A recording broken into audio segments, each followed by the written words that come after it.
My uncle Rhett Eala, amazing, and I felt like a princess. On April 20th, 2026, at the Cibeles Palace in Madrid, the world's #1 tennis player accepted the Oscars of sport and walked off the stage shaking, tearful, barely able to form words. That woman was Aryna Sabalenka. She had just won the Laureus World Sportswoman of the Year award. She had dominated the entire previous calendar year. She was, by every measurable standard, the story of the night. By the next morning, she wasn't the only one. A 20-year-old guest, no nomination, no award on her table, had stepped onto that same red carpet in a gown that arrived by air freight from Manila.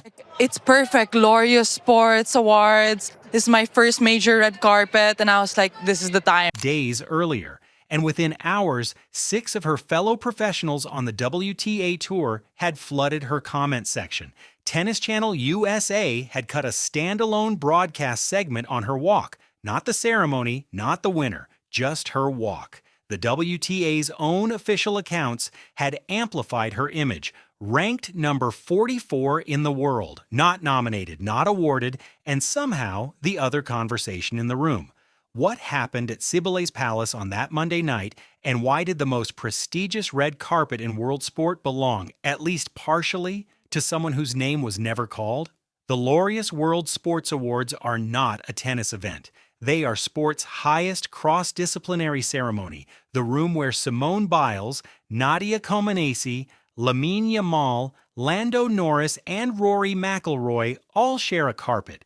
Tennis earns its place there only when a player has done something the entire sports world can see. In 2026, that player was Sabalenka. 4 titles in 2025, including the U.S. Open, year-end #1 for the full 52-week calendar, and the 5th WTA player in history to receive the Sportswoman of the Year award. The stage was built for her. Eala was invited as a guest. She had a week to decide what to wear. That decision, made in roughly 7 days, executed across 2 continents, is where this story actually begins. Here is the structural reality Eala walked into that night. She is ranked number 44 in the world. She holds no WTA title. She entered Madrid without a seeding, which means in the second round she draws Elise Mertens, a seeded opponent who beat her the last time they met.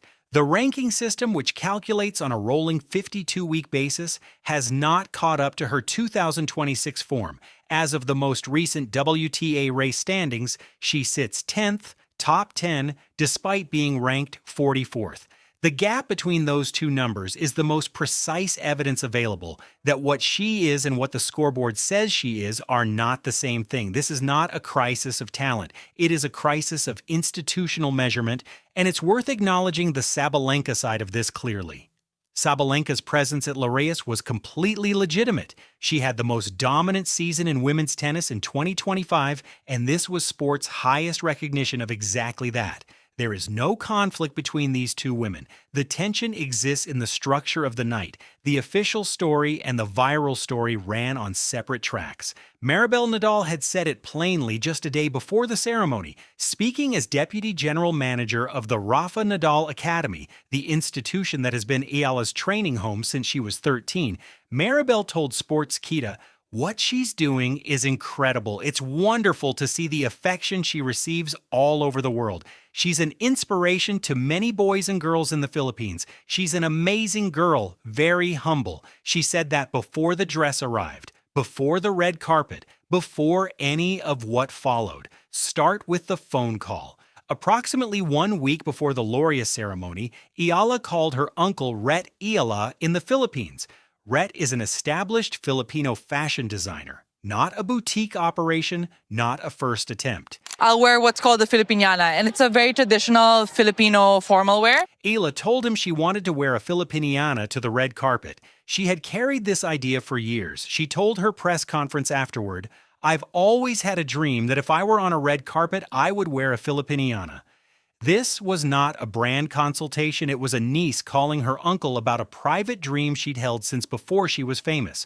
Rhett designed the gown, he sourced the materials, he had it produced and shipped internationally, Manila to Madrid, in days. What arrived was a full beige chiffon gown with a pleated tube silhouette paired with a cropped piña fabric bolero bearing butterfly sleeves, the signature architectural element of the barot saya, the Philippine national formal costume. The piña fabric is not a detail. It is made from pineapple leaf fibers, one of the most labor-intensive natural textiles on Earth, requiring thousands of individual fiber extractions per meter, producible only in the Philippines. It cannot be sourced elsewhere. Every thread in that bolero is irreducibly specifically Filipino. It cannot be replicated in any other country by any other hand. She actually chose the piña fabric for the bolero top, Rhett confirmed in a Metro-style exclusive interview on April 21, 2026. At an awards ceremony attended by athletes representing dozens of nations, Eala was the only person on that carpet wearing the formal heritage costume of her country. Everyone else wore designer gowns. Eala wore the Philippines. What followed on social media was not a fan moment. It was a tour moment. 6 active WTA professionals, not commentators, not journalists, not supporters, stopped mid-tournament week to comment on a single Instagram post. Coco Gauff, the 2023 U.S. Open champion currently ranked number 4 in the world, wrote one word: beautiful. Victoria Mboko, one of the breakout stars of 2025, wrote ridiculous. In the only register where that word is a compliment, Katie Boulter, British number 1, wrote absolutely stunning. Eva Lise wrote just passed away by this beauty. Eva Jovic, OMG. Camila Osorio, Colombia's top player, left a single word in Spanish: hermosa, beautiful. That comment section is not a crowd moment. It is a documented record of how Eala's peers process her cultural presence. These are ranked professionals commenting on a ranked professional's Instagram post during an active tournament week. The engagement is voluntary. It requires stopping, looking, and finding something worth saying. No other WTA player at the Laureus ceremony generated that response. Tennis Channel, an American broadcast network whose primary business is covering Sabalenka, Djokovic, and the Grand Slams, published a dedicated standalone segment titled Alex Eala on Walking the Laureus Red Carpet. Not a clip from the ceremony broadcast, not a sidebar, a dedicated segment on a guest. The WTA's own official social media account amplified Eala's appearance separately, placing her image in the institutional stream alongside the award winners. You already know what the fans who have been watching since the Australian Open understood, and the mainstream couldn't quite articulate. The ranking doesn't show you what's actually happening. That night in Madrid was just the clearest proof yet that the number and the reality are operating in different time zones. Then there is the data point that makes this structurally undeniable. As of the most recent WTA race standings, the race to the WTA Finals, which resets every January and tracks only current season performance at the biggest tournaments, Eala sits 10th with 772 points. Ranked number 44 in the world, she is accumulating race points at the pace of a top 10 player. The regular ranking runs on a 52-week rolling basis. When Eala reached the Miami Open semifinal in 2025, she earned hundreds of points.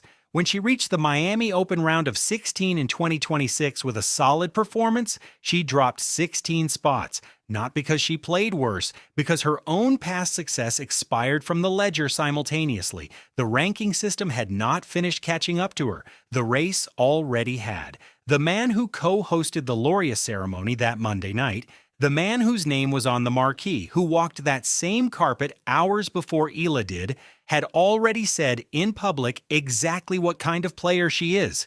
24 Grand Slam titles, 5 Laureus Awards of his own, spanning a career that has seen him share stages with every generational player of the modern era.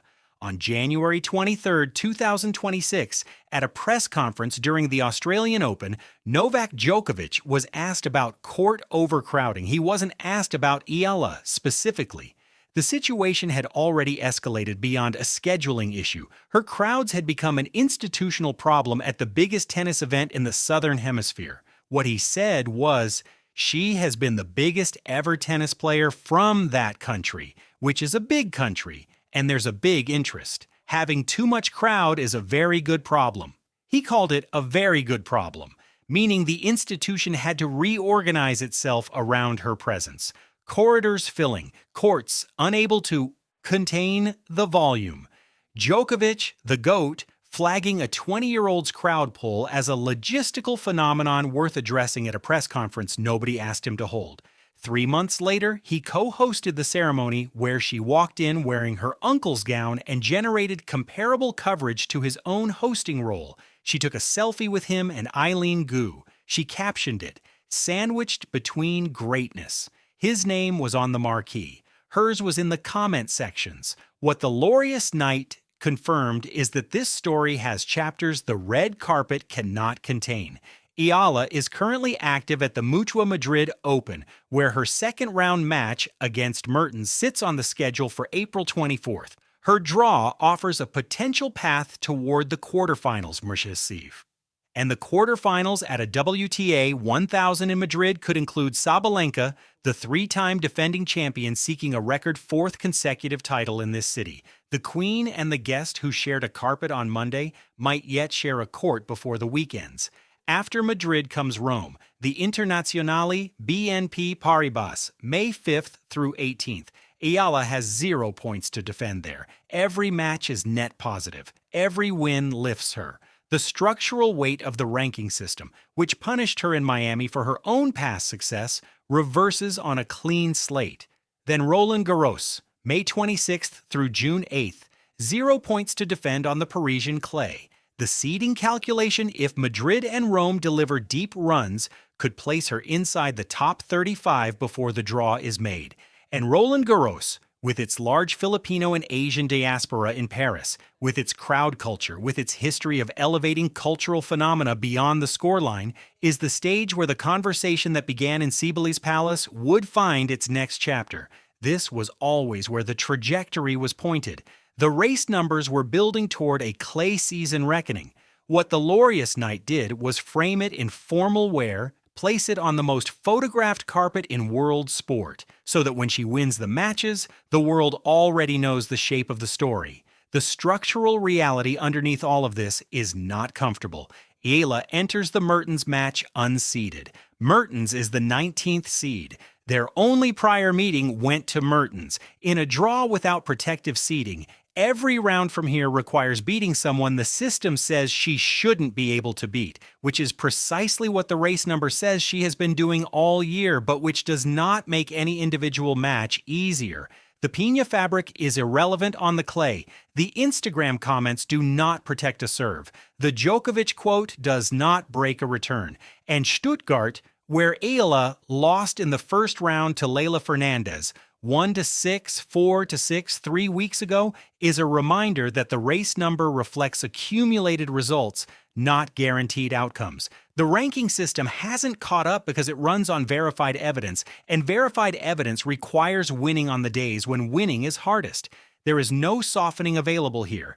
Eala is ranked number 44 because the system counts what the system counts. She is 10th in the race because she has beaten better players at bigger events than a number 44 is supposed to. Those two facts exist simultaneously, and the Mertens match on April 24th is where the tension between them gets resolved. Not by a ceremony, not by a gown, but by 60 minutes on red clay at altitude.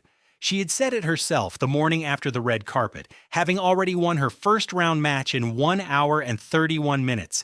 "I've always had a dream that if I were on a red carpet, I would wear a Filipiniana. My uncle is a well-known fashion designer in the Philippines, so we called him up. I want this. My uncle is a well-known fashion designer in the Philippines, so we called him, and in a couple of days it was shipped out. He delivered, and I felt like a princess." She said it in a post-match press conference after the win, not in a speech, not on a stage, just a player answering questions about clay court tennis and then saying quietly, almost in passing, that she felt like a princess.